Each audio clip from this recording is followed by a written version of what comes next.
ಏನ್ರಿ ಮಳೆ ದಾವಣಗೆರೆಯಲ್ಲಿ ಕಡಿಮೆ ಆಗಿದೆ. ಬರಪೀಡಿತ ಪ್ರದೇಶ ಅಂತ ಘೋಷಣೆ ಇದೆ. ಇಲ್ಲ, ಈಗ ಬರಗಾಲ ಅಂತ ಇನ್ನ ಘೋಷಣೆ ಆಗಲ್ಲ. ನಾವಿನ್ನ ಮಳೆ ಬರ್ತತಿ ಅಂತಾನೆ ಚೂರು ನಂಬಿಕೆನಲ್ಲಿ ಇದೀವಿ. ಈಗ ನಮ್ದು ಜುಲೈ ಒಳಗೆ ಐ ಥಿಂಕ್ ಒಂದು 30% ಕಮ್ಮಿ ಇತ್ತು, 40%. ಬಟ್ ಚೂರ್ ಪಿಕಪ್ ಆಗೈತಿ, ಆದ್ರೆ ಇನ್ನ 40% ಮಾರ್ಜಿನಲ್ಲೇ ಇದೀವಿ ಡೆಫಿಸಿಟ್ ಮಳೆದು. ಸೊ ಅದು ಚೂರು ಮಳೆ ಬಂದರೆ ಬರಗಾಲದ ಪರಿಸ್ಥಿತಿ ಬರಲ್ಲ, ಆದರೆ ಬರಲಿಲ್ಲ ಅಂದರೆ ಈ ಮುಂದಿನ ತಿಂಗಳು ಘೋಷಣೆ ಮಾಡೋ ಪರಿಸ್ಥಿತಿ ಬರ್ತೈತಿ. ಡ್ಯಾಮಿಂದ ನೀರು ಬಿಡ್ತಾರಲ್ಲ, ನೀರು ಬಿಟ್ಟರೆ ರೈತರಾದ್ರೂ ಭತ್ತ ಬೆಳೆಯುವಂಥ ಅವಕಾಶ ಇರ್ತಿತ್ತು. ಬೇರೆ ವ್ಯವಸ್ಥೆ ಹೇಗೆ ಏನು ಅಂತ ಈ ಮಳೆ ಬರುತ್ತೆ ಅಂತ ಭರವಸೆ ಮೇಲಾದರೂ ಡ್ಯಾಮಿಂದ ನೀರು ಬಿಡಿಸ್ಬೋದಲ್ಲ ಅಂತ. ಇಲ್ರಿ, ಅದಕ್ಕೆ ಇವತ್ತು ಈ ಸಭೆ ಕರೆದಿದ್ವಿ. ಆಮೇಲೆ ಎಸ್ಪೆಷಲಿ ಹಾರ್ಟಿಕಲ್ಚರ್ ಅಗ್ರಿಕಲ್ಚರ್ ಡಿಪಾರ್ಟ್ಮೆಂಟ್ ಅವರು ಇದ್ರು. ಆಮೇಲೆ ಅವರು ಏನೇನು ಈಗ ಏನಾರ ಕ್ರಾಪ್ ಲಾಸ್ ಆದರೆ ಇನ್ಶೂರೆನ್ಸು ಅದೆಲ್ಲ, ಈಗ ನಮ್ಮ ಕ್ರಾಪ್ ಇನ್ಶೂರೆನ್ಸ್ ಏನು ನೋಡಿದ್ರೆ ಹೋದ ವರ್ಷ ಒಂದು 10-15% ಇತ್ತು. ಇದು ನಾನು ಅಗ್ರಿಕಲ್ಚರ್ ಹಾರ್ಟಿಕಲ್ಚರ್ ಹೇಳ್ತಿದ್ದೀನಿ. ಈ ಸತಿ 25-30% ಮೇಲಾಗೈತಿ. ಸೊ ಈ ಸತಿ ನಮ್ಮ ರೈತರಿಗೂ ನಾವು ರಾಗಿ ಬೆಳೆಸ್ರಿ ಅಂತಲೂ ಭಾಳ ಪ್ರಮೋಟ್ ಮಾಡೀವಿ. ಯಾಕಂದರೆ ಮೆಕ್ಕೆಜೋಳ ಬೆಳೆಯೋಕ್ಕೆ ಆಗಲಿಲ್ಲ. ಈ ಮೆಕ್ಕೆಜೋಳ ಬೆಳೆಯೋ ಸಮಯದಲ್ಲಿ, ಬಿತ್ತೋ ಸಮಯದಲ್ಲಿ ಮಳೆನೂ ಕೈ ಕೊಡ್ತು ನಮಗೆ ಈ ಸತಿ. ಅದಕ್ಕೆ ಹಂಗೆ ರಾಗಿಗೆ ವಜೆ ಕೊಡ್ತಿದ್ವಿ. ಆಗಸ್ಟ್ ಎಂಡ್ ತನಕ ಸಮಯ ಐತಿ ರಾಗಿ ಹಾಕೋಕ್ಕೆ. ಆಮೇಲೆ ಈ ಬೋರ್ಗಳು ಎಲ್ಲದು ನೀರಿಂದು ಏನು ಪರಿಸ್ಥಿತಿ ಐತಾ ಅಂತ ಒಂದ್ಸತಿ ರಿವ್ಯೂ ಮಾಡೋಕ್ಕೆ ನಮ್ಮ ತಾಲೂಕ್ ಲೆವೆಲ್ನಲ್ಲಿ ಏನೇನು ಸೌಲಭ್ಯ ಕೊಡಬೇಕು ರೈತರಿಗೆ ಅಂತ ನಮ್ಮ ರೈತರ ಅಧ್ಯಕ್ಷರುಗಳನ್ನು ಎಲ್ಲರನ್ನೂ ಕರೆದ್ವಿ. ನಮ್ಮ 8 GP ದಕ್ಷಿಣದಲ್ಲಿ ಇರೋವು. ಸೊ ಎಲ್ಲರೂ ಅದೇ ಅವ್ರದ್ದು ತೊಂದರೆಗಳು ಏನಿದಾವೆ ಮುಂದಿಟ್ಟಾರ್ರಿ, ಇವೆಲ್ಲ ಬಗೆಹರಿಸ್ಕೊಂತ ಹೋಗ್ತದೆ. ರಾಗಿ ಕಮರ್ಷಿಯಲ್ ಕ್ರಾಪ್ ಆಗಲ್ಲ ಸರ್, ಅಷ್ಟೊಂದು ವಾಣಿಜ್ಯ ಬೆಳೆ, ಆದರೆ ರೈತರಿಗೆ ಅನುಕೂಲ ಆಗುವಂಥದ್ದು ಕಮರ್ಷಿಯಲ್ ಕ್ರಾಪ್ ಆಗೋ ಥರ ಇದೆ. ಇಲ್ಲ, ನೀವು ಹೇಳ್ತಿರೋದು ಕರೆಕ್ಟು. ಈಗ ಅದಕ್ಕೆ ನೋಡ್ರಿ, ನಮ್ಮ ರೈತರೇ ಇಟ್ಕೊಂಡ್ರೆ ಭಾಳ ಜನ ಕಮರ್ಷಿಯಲ್ ಕ್ರಾಪೇ ಬೆಳಿಬೇಕು ಅಂತ ಅಡಿಕೆ ಕಡೆ ಹೋಗ್ಯಾರ. ಸೊ ಅದನ್ನು ಮುಂದೆ ಪ್ರಮೋಟ್ ಮಾಡೋಣ ಯಾವಾರ ಕಮರ್ಷಿಯಲ್ ಕ್ರಾಪ್ಸನ್ನ. ನಾನು ಹಾರ್ಟಿಕಲ್ಚರ್ ಡಿಪಾರ್ಟ್ಮೆಂಟ್ ಜೊತೆ ಅದೇ ಮಾತಾಡ್ತೀನಿ. ಆಮೇಲೆ ಇವತ್ತು ಇನ್ನೊಂದು ಏನು ರಿವ್ಯೂ ಮಾಡಿದ್ವಿ, ನಮ್ಮ KVKಗಳ ಜೊತೆ, ನಮ್ಮ ಕೃಷಿ ವಿಜ್ಞಾನ ಕೇಂದ್ರ ಏನೈತಿ ದಾವಣಗೆರೆನಲ್ಲಿ, ಅವ್ರ ಜೊತೆ ನಮ್ಮ ಅಡಿಕೆ ರೈತರಿಗೆ ಕಮರ್ಷಿಯಲ್ ಕ್ರಾಪ್ ಮೊನೋಕಲ್ಚರ್ ಮಾಡೋರು ಅವರಿಗೆ ಈಗ ಏಲಕ್ಕಿ ಹಾಕೋದು, ಕೊಕ್ಕೋ ಹಾಕೋದು, ನಟ್ಮೆಗ್ಗು, ಬಾಳೆ ಇಂಟರ್ ಕ್ರಾಪ್ ಮಾಡೋದು ಅದನ್ನು ವಜೆ ಕೊಡ್ತಿದ್ದೀವಿ. ಹಿಂಗೆ ಸೊ ಮಲ್ಟಿಪಲ್ ಬೆಲೆಗಳಿರ್ತವೆ. ಆಮೇಲೆ ಅದರಿಂದ ಇನ್ಕಮು ಬರ್ತೈತಿ. ಯಾವ್ದಾರ ಒಂದು ಕ್ರಾಪ್ ಕೈ ಕೊಟ್ಟರೆ, ಈಗ ಅನ್ಕೊಳ್ರಿ ಬೇಸಿಗೆನಲ್ಲೇ ಏನಾರ ಒಂದಿನ ಟೆಂಪ್ರೇಚರ್ ಭಾಳ ರೈಸ್ ಆಗಿಬಿಟ್ರೆ ಮತ್ತೆ ಅಡಿಕೆನೇ ಬಿದ್ದೋಗ್ಬಿಡ್ತೈತಿ. ಸೊ ಅದಕ್ಕೆ ಬೇರೆ ಕ್ರಾಪ್ ಇದ್ದರೆ, ಕೊಕ್ಕೋ ಇದ್ದರೆ 3 ತಿಂಗಳಿಗೆ ಒಂದ್ಸತಿ ಹಾರ್ವೆಸ್ಟ್ ಮಾಡ್ಬೋದು. ಬಾಳೆ ಇದ್ದರೆ, ಏಲಕ್ಕಿ ಇದ್ದರೆ ಅದಕ್ಕೆ ದುಡ್ಡು ರೆವೆನ್ಯೂ ಬರ್ತಿರ್ತೈತಿ. ಒಂದು ಕ್ರಾಪ್ ಮೇಲೆ ಡಿಪೆಂಡ್ ಆಗಲ್ಲ ಅಂತ. ಸೊ ಅದಕ್ಕೆ ಈ ಒಂದು ಪೂರ್ತಿ ಸಭೆ ಮಾಡಿದ್ವಿ, ಒಂದು 3 ತಾಸು. ಆಮೇಲೆ ಅವೆಲ್ಲ ಬಗೆಹರಿಸ್ಕೊಂತ ಹೋಗ್ತದೆ. ಈ ಥರ ಟೈಮಲ್ಲಿ ಇದ್ದಾಗ ಕ್ಯಾಬಿನೆಟ್ ಒಂದು ಬೇಗ ವಿಸ್ತರಣೆ ಮಾಡಿದರೆ ಎಲ್ಲ ಕೆಲಸಗಳು ಬೇಗ ಆಗ್ತವೆ ಅನ್ನೋದು ಒಂದು ಒತ್ತಾಯ ಇದೆ. ಇಲ್ರಿ, ಅದು ಕ್ಯಾಬಿನೆಟ್ ಮಾಡೋದು ಅದು ಆಗ್ತತಿ, ಕ್ಯಾಬಿನೆಟ್ ಮಾಡ್ತಾರೆ. ಅದ್ರ ಒಳಗೆ ನಾವು ಅದಕ್ಕೆ ಮತ್ತೆ ಈ ಸಭೆಗಳು ಕರಿತೀವಿ, ಮತ್ತೆ ನಮ್ಮ ಗ್ರಾಮ ಸಭೆಗಳನ್ನು ಮಾಡ್ತೀವಿ. ಯಾಕಂದ್ರೆ ಸಿಕ್ಕಾಬಟ್ಟೆ ಸಮಸ್ಯೆಗಳೇನದವೆ ತಾಲೂಕ್ ಮಟ್ಟ PDOಗಳು, RIಗಳು, ಆಫೀಸರ್ಗಳು, MLAಗಳು ಬಗೆಹರಿಸ್ಬೋದು. ಮುಂದೆ ಕ್ಯಾಬಿನೆಟ್ ಆದಾಗೂ ನಮ್ಮ ತೊಂದರೆಗಳು, ಕೊರತೆಗಳು ಏನೆಲ್ಲ ಇದ್ದಾವೆ ಆ ಮಿನಿಸ್ಟರ್ಗಳ ಜೊತೆ ನಾವು ಡಿಸ್ಕಸ್ ಮಾಡಿ ಬಗೆಹರಿಸ್ತೀವಿ. ಹ್ಞೂ ರೀ. ಮುಖ್ಯವಾಗಿ ಈ ಒಂದು ಸಭೆ ಯಾಕೆ ಇಟ್ಕೊಂಡಿದ್ವಿ ಅಂದರೆ, ಈ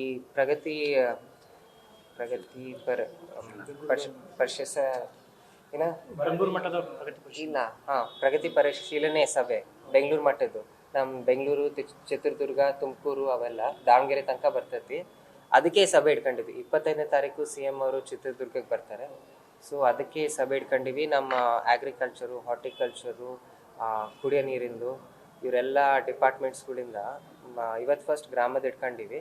ಸೊ ನಾಳೆ 25ನೇ ತಾರೀಕು ಏನು ಸಮಸ್ಯೆಗಳು ನಾವು ತರಬೇಕು CMಗೆ ಅಟೆನ್ಷನ್ಗೆ ಅಂತ ಬಂದಿಟ್ಕೊಂಡು. ನೀಟಿನ ಭಾರಿ ಸಮಸ್ಯೆ, ವಿದ್ಯಾರ್ಥಿಗಳೆಲ್ಲ ಲಾಠಿ ಚಾರ್ಜ್ ಆಯಿತು. ಏನು ಹೇಳ್ತೀವಿ ನಾವು ಪ್ರತಿಭಟನಾಕಾರ ಮೇಲೆ? ನೀಟಿಂದು ನಿಜ, ನೀವೆಲ್ಲ ಏನಾಗೈತಿ ಇದರಲ್ಲಿ ಸುಮ್ಮನೆ ರಾಜಕೀಯ ತರ್ತಿದಾರೆ ಅನಿಸ್ತೈತೆ. ಇದರಲ್ಲಿ ರಾಜಕೀಯ ತರೋದು ಅವಶ್ಯಕತೆ ಇಲ್ಲ. ಯಾಕಂದರೆ ಮುಖ್ಯವಾಗಿ ಇದು ಈ ಲೆಕ್ಕಕ್ಕೆ ಯಾಕೆ ಬೆಳೆದೈತಿ ಅಂದರೆ ಈ ಪ್ರೊಟೆಸ್ಟು. ಯಾಕಂದರೆ ನೀವೇ ನೋಡಿರ ಪೇಪರ್ ಲೀಕ್ಸ್ ಆಕ್ಕಂತ ಇದ್ದಾವೆ. ಆಮೇಲೆ ಒಂದು 20 ಮಕ್ಕಳು ಮೇಲೆ ಆತ್ಮಹತ್ಯೆ ಮಾಡ್ಕೊಂಡಾರೆ.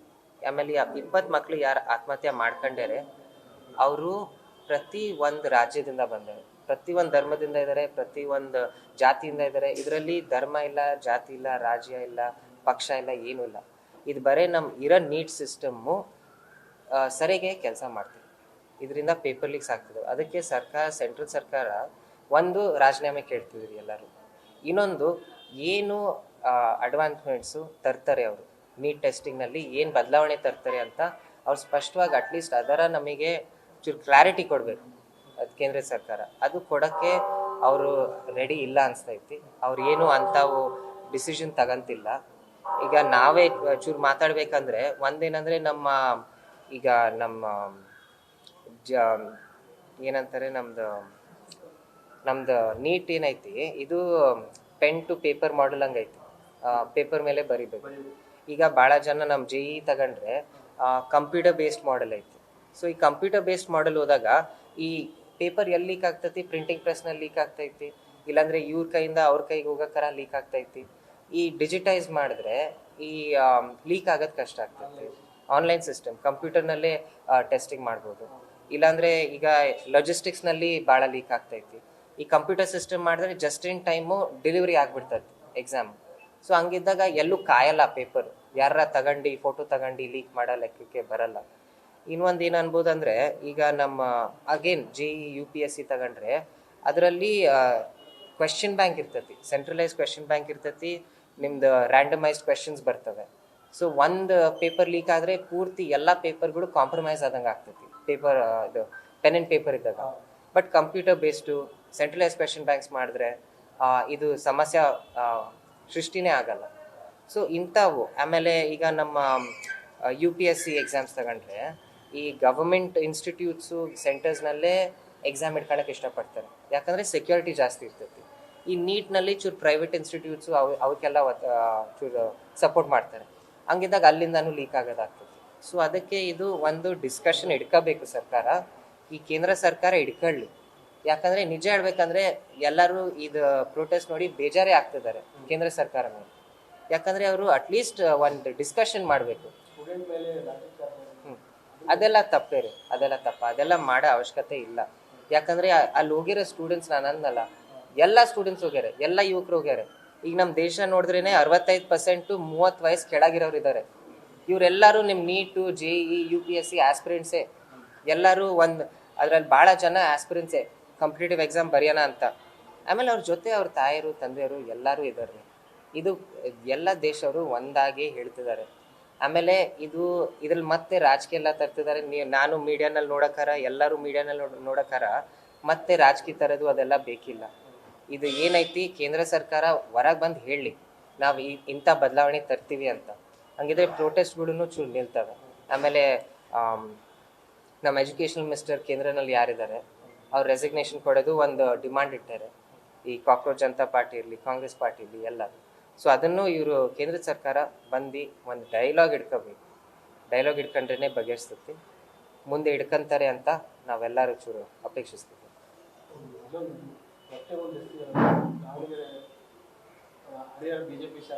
ಹ್ಞೂ ಎಲ್ಲಿ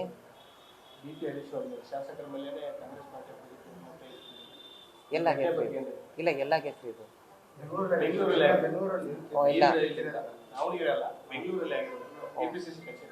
ಇಲ್ರಿ ನಮಗೆ ಆ್ಯಕ್ಚುಲಿ ಇದ್ರ ಬಗ್ಗೆ ಏನೂ ಗೊತ್ತಿಲ್ಲ. ನಾವು ಅದನ್ನ ನೋಡಿಲ್ಲ, ನೋಡ್ತೀವಿ. ತಿಳ್ಕೊಂಡು ನಿಮಗೆ ಹೇಳ್ತೀವಿ. ಇಲ್ಲೆಂತೂ ಆಗಿಲ್ಲಪ್ಪ, ನೀವು ನಮ್ಮ ದುಗ್ಗಮ್ಮಂದು ಊರ ಕಲಿಯಲ್ಲಿ ತನಕ ಐತಿ, ಅದ್ರ ಬಗ್ಗೆ ನನಗೆ ಕೇಳ್ರಿ. ಅದು ಬಿಟ್ಟು ಬೆಂಗಳೂರಿಂದ ಎಲ್ಲ ವಿಚಾರಗಳು ನನಗೆ ಕೇಳಬೇಡ್ರಿ. ಅದೇನೈತಿ ಮಾಹಿತಿ ತಗೊಂಡಿರ್ತೀನಿ. ಮತ್ತು ಮುಗಿಸ್ಬಿಡೋಣ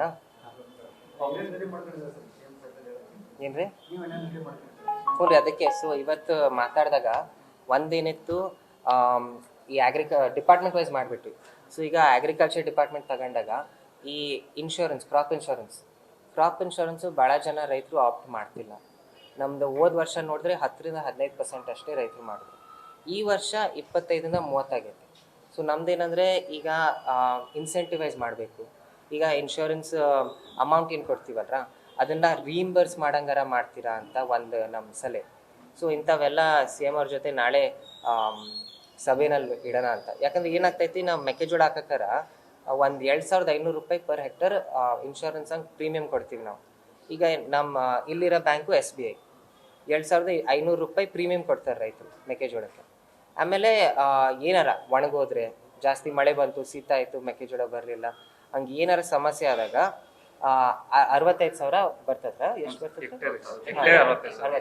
65,000 ಹೆಕ್ಟ್ರಿಗೆ ಬರ್ತದೆ. ಸೊ ಈಗ ಭಾಳ ಜನ ಕ್ರಾಪ್ ಇನ್ಶೂರೆನ್ಸಿಗೆ ಆಪ್ಟ್ ಮಾಡ್ತಿಲ್ಲ. ಇದು ಚೇಂಜ್ ಮಾಡಬೇಕು, ಇದರಲ್ಲಿ ಬದಲಾವಣೆ ತರಬೇಕು. ಎಲ್ಲರೂ ಇನ್ಶೂರೆನ್ಸಿಗೆ ಆಪ್ಟ್ ಆಗಬೇಕು. ಯಾಕಂದರೆ ಹೇಳೋಕ್ಕಾಗಲ್ಲ, ಯಾವತ್ತು ಬರಗಾಲ ಬಂತು, ಒಂದಿನ ಜೋರಾಗಿ ಮಳೆ ಬಂತು, ಒಂದಿನ ಟೆಂಪ್ರೇಚರ್ ಸಿಕ್ಕಾಪಟ್ಟೆ ರೈಸ್ ಆದರೆ ಅಡಿಕೆ ರೈತರಿಗೆ ಭಾಳ ತೊಂದರೆ ಆಗ್ಬಿಡ್ತೈತಿ, ಇದು ಕಾಯಿ ಬಿದ್ದೋಗ್ಬಿಡ್ತವೆ. ಸೊ ಅದಕ್ಕೆ ಇನ್ಶೂರೆನ್ಸ್ ಇರಲೇಬೇಕು. ಇನ್ಶೂರೆನ್ಸ್ಗೆ ಹೆಂಗೆ ಎಂಗೇಜ್ಮೆಂಟ್ ಜಾಸ್ತಿ ಮಾಡಬೇಕು ಅಂತ ಒಂದು ಡಿಸ್ಕಷನ್ನು. ರೈತರು ಒಂಚೂರು ಐಡಿಯಾಸ್ ಕೊಟ್ಟರು. ಒಂದೇನಂದರೆ ರಿಇಂಬರ್ಸ್ಮೆಂಟು. ಈಗ ಏನು 2,500 ರೂಪಾಯಿ ಕೊಡ್ತಾರೆ ಪ್ರೀಮಿಯಮ್ಮು, ಅದು ವಾಪಸ್ ಬರಲ್ಲ. ಅದ್ರ ಪೋರ್ಷನಾರ ವಾಪಸ್ ಬರಂಗೆ ಏನಾರ ಮಾಡ್ಬೋದಾ, ಇಂಥವೆಲ್ಲ ಡಿಸ್ಕಷನ್ ಮಾಡಿದ್ವಿ. ಅದು ಬಿಟ್ಟರೆ ನಮ್ಮ ವೆಟ್ನರಿನಲ್ಲಿ ಸ್ಕೀಮ್ಸ್ ಏನೆಲ್ಲ ಸೆಂಟರ್ನಲ್ಲಿ ನಿಲ್ಸಾರೆ, ಅವನ್ನ ಮತ್ತೆ ಈಗ ಹೆಂಗೆ ನಾವು ರಾಜ್ಯ ಮಟ್ಟನಲ್ಲಿ ಸಪೋರ್ಟ್ ಮಾಡ್ಬೋದು, ಬೆಳೆಸ್ಬೋದು ನಮ್ಮ ಸ್ಕೀಮ್ಸ್ಗಳು ಅಂಥವು. ಆಮೇಲೆ ನಮ್ಮ VBG ರಾಮ್ಜಿ ಸತಿ ಈ ತಿಂಗಳಿಂದ ಶುರು ಆಗೈತಿ. ಸೊ VBG ರಾಮ್ಜಿಯಿಂದ ನಮ್ಮ ಗ್ರಾಮೀಣ ಪ್ರದೇಶದಲ್ಲಿ ಏನೆಲ್ಲ ಡೆವಲಪ್ಮೆಂಟ್ಸ್ ಮಾಡ್ಬೋದು ಅಂತ ಭಾಳ. ಆಮೇಲೆ ಕೊನೆಗೆ ನಮ್ಮ ತಹಸೀಲ್ದಾರ್ ಅವ್ರ ಜೊತೆ ಹಕ್ಕುಪತ್ರದ್ದು, ಈಗ ನೀವು ನೋಡಿದ್ರಿ ನಮ್ಮ BJP ಸರ್ಕಾರ ಇದ್ದಾಗ ಹಕ್ಕುಪತ್ರವನ್ನು ಕೊಟ್ಟಿದ್ರು. ಆದರೆ ಈಸ್ವತ್ ಮಾಡೋದು, ಆಮೇಲೆ ಇದೆಲ್ಲ ಮುಗಿಸಿಲ್ಲ. ಸೊ ಈ ಎಕ್ಸಸೈಸ್ ಏನೈತಿ ಇದನ್ನು ಮುಂದೆ ಒಯ್ತಿದ್ದೀವಿ. ಸೊ ಹಿಂಗೆ ಒಂದಾದ್ಮೇಲೆ ಒಂದು ಸಮಸ್ಯೆಗಳು ಬಗೆಹರಿಸ್ಕೊಂತ ಬರುತ್ತೆ. ನನಗಿಂತ ನಿಮಗೆ ನಿಮ್ಮ ಪ್ರೆಸ್ ಅವರಿಂದನೇ ನನಗೆ ತಿಳಿದಾಯ್ತು ಏನಾಗ್ತೈತೆ ಅಂತ. ಆದರೆ ಏನಾಗ್ತೈತಿ, ಒಳ್ಳೇದೇ ಆಗ್ತೈತಿ. ಅದು ಮಾತು ಮುಗಿಸೋಣ.